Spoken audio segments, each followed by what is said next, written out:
sampai detik ini belum, dan selalu menggunakan kalau dari pihak kepolisian diduga. Ini tidak dia langsung penipu, memposting, udah kabur.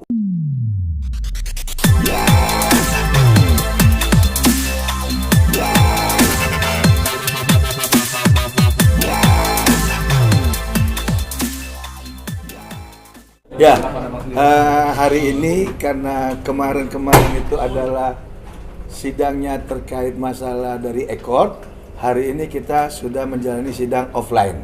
Nah, di mana offline untuk hari ini kita sudah menyerahkan alat bukti dari kita, berserta juga daripada replik dan duplik dari masing-masing pihak sudah kita terima, dan hari ini kita sudah bersyukur karena sudah sampai sejauh pembuktian. Nah, dalam hal ini juga kita akan terus memberikan daripada apa yang terkait di mana posisi masalahnya sehingga kami melakukan gugatan perbuatan melawan hukum. Bang, tadi yang dinyatakan dari pihak sana bahwa menyatakan penyerahan bukti yang diberikan tadi dari abang dari kopi ke kopi aja, Bang. Artinya tidak ada yang aslinya gitu. Nah, ini mempengaruhi juga seperti apa? Nah, kalau masalah kopi dari kopi itu tidak suatu yang masalah. Yang penting ada kesinambungan antara materi gugatan yang kita masukkan dengan alat bukti yang kita sodorkan. Sekarang logikanya, bagaimana kita bawa asli daripada asli untuk dikopi jadi alat bukti, ini tersangkut masalah bagaimana pada saat mereka melakukan pers kompres.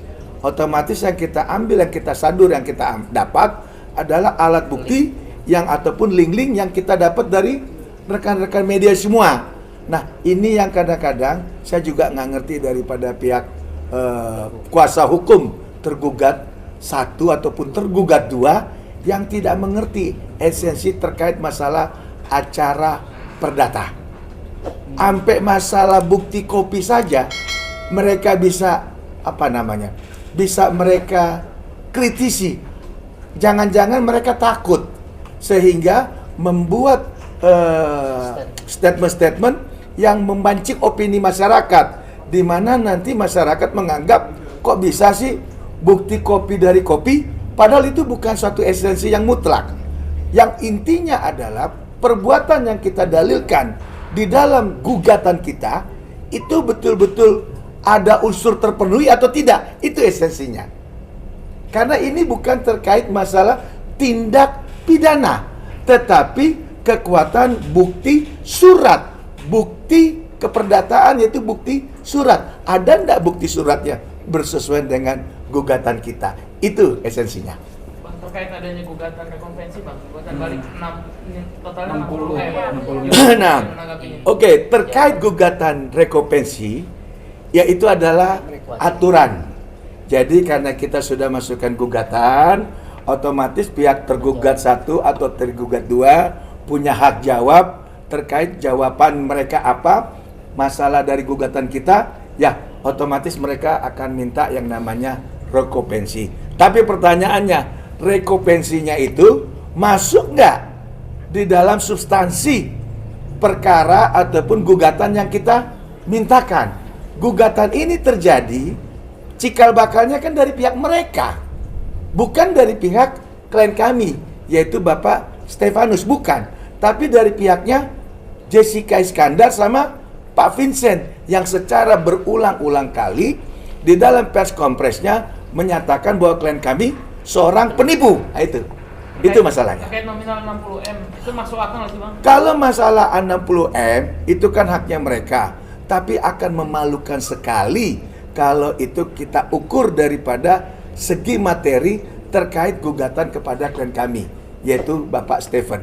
Di mana gugatan korban yang mereka mintakan di Polda Metro, kalau memang benar loh, si Jessica Iskandar ini korban, sekali lagi, kalau Jessica Iskandar sebagai korban, ya, dia menyatakan 9,8 miliar, itu kan jauh berbanding terbalik dengan gugatan keperdataan di Pengadilan Negeri Jakarta Selatan dengan dia memasukkan rekompensinya. Jadi jomplang. Materai pihak mereka juga masih menyangkal adanya pencemaran nama baik. Nanti kan videonya bakal diputarkan di sini. Betul. Nah, kita harapkan ini hakim nanti melihat secara utuh link yang mereka siarkan, yang mereka lepas di media tanpa adanya istilahnya apa ya, izin dari instansi terkait. Karena mereka sudah lapor ke Polda Metro, harusnya tunggu dulu Polda Metro Jaya. Polda Metro Jaya aja menyebutkan klien kami dengan nama inisial. Ingat ya, inisial. Waktu itu kalau nggak salah Bapak Julfan ya.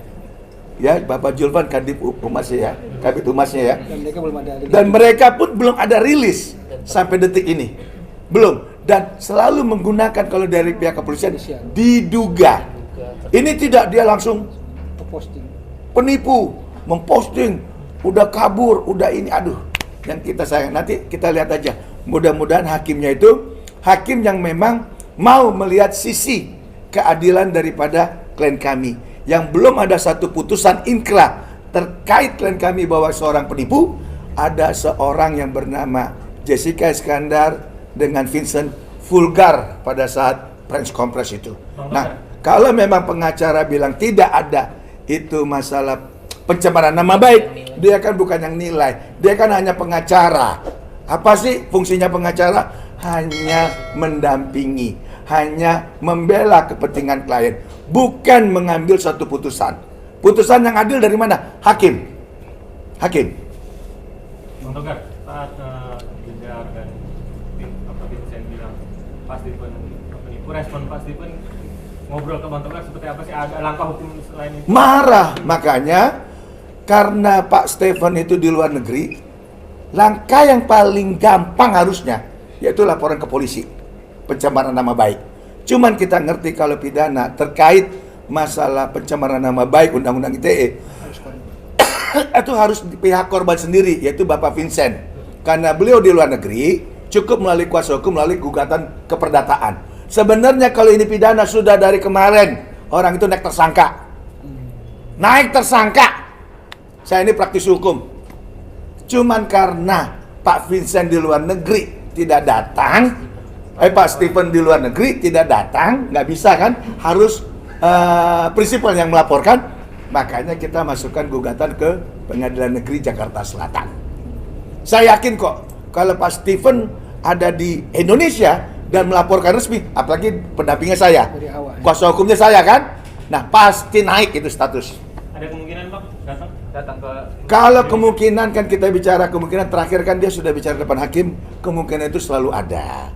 Tapi masalah kepastian, ya Pak Stephen sendiri dong yang tahu, bukan kita. Kita hanya sebagai kuasa hukum hanya mengkanter daripada masalah hukum, mengkanter dari berita-berita yang memang kita duga tidak berimbang. Bang, terkait pihak polisi sendiri kabarnya udah menerima SP2P. SP2HP, siap. Itu seperti apa? Dari pihak mereka. Pihak. Nah, kalau mereka mendapatkan SP2HP, itu adalah hal wajar. Karena dia itu sebagai pelapor. Tetapi kan coba baca yang baik. SP2HP yang mereka terima, ada nggak namanya Jessica Iskandar? Ada nggak? Ada nggak? Jangan nanti kasus Nikita Mirzani terjadi lagi nih. Nih terjadi. Sudah capek negara biayain proses dari polisi sampai ke jaksa penuntutan, sampai di pengadilan, orang yang namanya di dalam pelapor itu tidak muncul, nggak nongol-nongol. Karena apa? Saksi pelapor itu wajib didengar di dalam persidangan. Kapan dia merasa korban, kapan dia merasa dirugikan, bagaimana cara dirugikannya, nilainya berapa dirugikannya, lalu tempatnya di mana dirugikannya, itu harus jelas loh. Kalau tidak, ya kita udah lihat ya, kemarin jurisprudensinya udah ada dari Pengadilan Negeri Serang ya, itu Nikita Mirzani dibebaskan dari segala tuntutan jaksa penuntut umum. Kan sayang, anggaran keluar, akhirnya klimaksnya apa? Nggak klimaks, anti klimaks. Hukum kok seperti itu? Nah, kalau memang Jessica Iskandar merasa dirinya sebagai korban, kenapa nggak dia lapor sendiri? Jangan mempermainkan hukum dan jangan mainkan media seolah-olah dia itu sebagai korban. Kan belum dibuktikan nih. Ajas praduga tidak bersalah lah. Ya. Bang, terkait kabarnya akan diterbitkan surat perintah membawa untuk Pak Stephen sendiri gimana?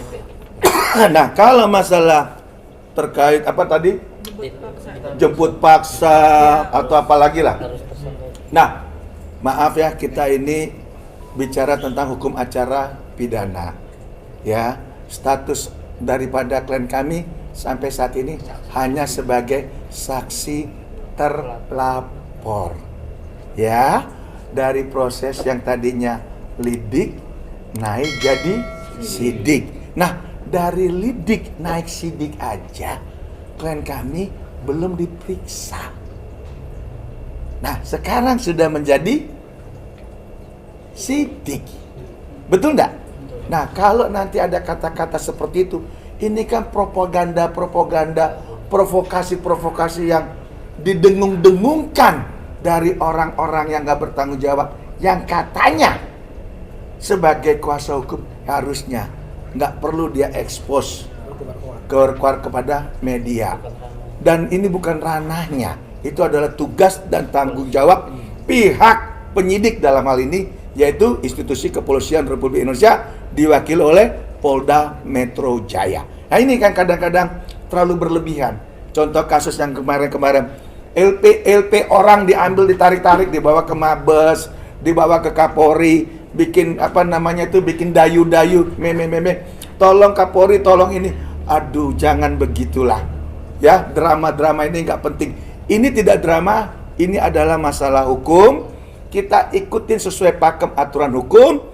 Ini bukan tempatnya sinetron, ya, bukan memunculkan aktor dan aktris, bukan. Ini masalah hukum. Dan ini bukan cari panggung. Ya, jangan dibawa-bawa ke dalam suatu proses hukum. Biarkan pihak aparatur daripada penyidik Polda Metro yang menyimpulkan. Ya, dan itu tidak patut diumbar ke media. Etikanya gitu loh. Dan mudah-mudahan ya organisasi advokatnya melihat tipe-tipe model-model pengacara gini ya, coba tolong dong diperhatikan. Boleh nggak beretika nggak seperti itu gitu loh. Ya, yang seperti juga kayak kasus yang sebelah ya, itu terkait masalah hak pribadi, ranah pribadi diumbar-umbar di media. Walaupun sekarang pelakunya sudah ditahan, itu juga nggak boleh. Kita ini ada yang namanya pengacara terikat dengan yang namanya kode etik dan rahasia klien. Rahasia klien itu nggak boleh diumbar-umbar ke depan publik. Itu yang esensinya. Bang, terkait Stephen emang alasannya manggil apa sih Bang? Ada 2 kali pemanggilan kabarnya. Nah, kalau klien kami tidak pernah ada kata mangkir. Ya, kan sudah ada kuasa hukumnya. Dan kita juga sudah terangkan. Dan terkait masalah kenapa belum datang sampai detik ini, karena dari pihak Pak Stephen sudah mengirim surat kepada pihak kepolisian, pelapornya dia nggak kenal. Pelapornya nggak dia kenal, teman-teman. Ya kan? Coba baca pasal 1 huruf 24-nya. Dibaca di kitab Undang-Undang Hukum Acara Pidana. Coba baca. Yang melapor itu adalah siapa? Yang memang korban. Legal standingnya di mana? Ini pelapor, ini terlapor. Pelapor tidak kenal sama terlapor. Terlapor tidak kenal sama pelapornya. Makanya kan saya bilang, abang, saya nggak kenal loh sama pelapornya ini bang. Ya udah, kalau kamu nggak itu, coba kamu bersurat. Nah, dia sudah minta perlindungan hukum karena pelapornya dia nggak kenal. Dia mau ngomong apa? Dia ngomong apa sekarang? Kayak kamu nih ngelaporin saya, betul ya? Padahal saya nggak kenal kamu, ya kan? Boleh nggak? Kamu pernah dirugikan nggak sama saya? Enggak.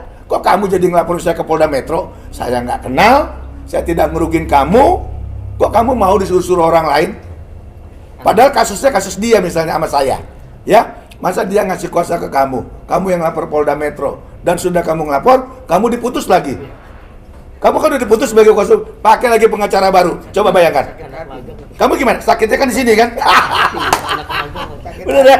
Bener ya? Nah itu esensinya, analoginya. Gampang banget deh. Jangan dibolak-balik kata mangkir. Bagaimana mau kita datang? Kausalitasnya nggak ada, hubungan legal standingnya nggak ada antara pelapor dengan terlapor. Jadi sekarang saya serahkan kepada pihak penyidik Polda Metro Jaya. Itu aja. Nah, berarti intinya kalau Pak Stephen mau datang, Jeddah sendirilah yang harus melapor ke.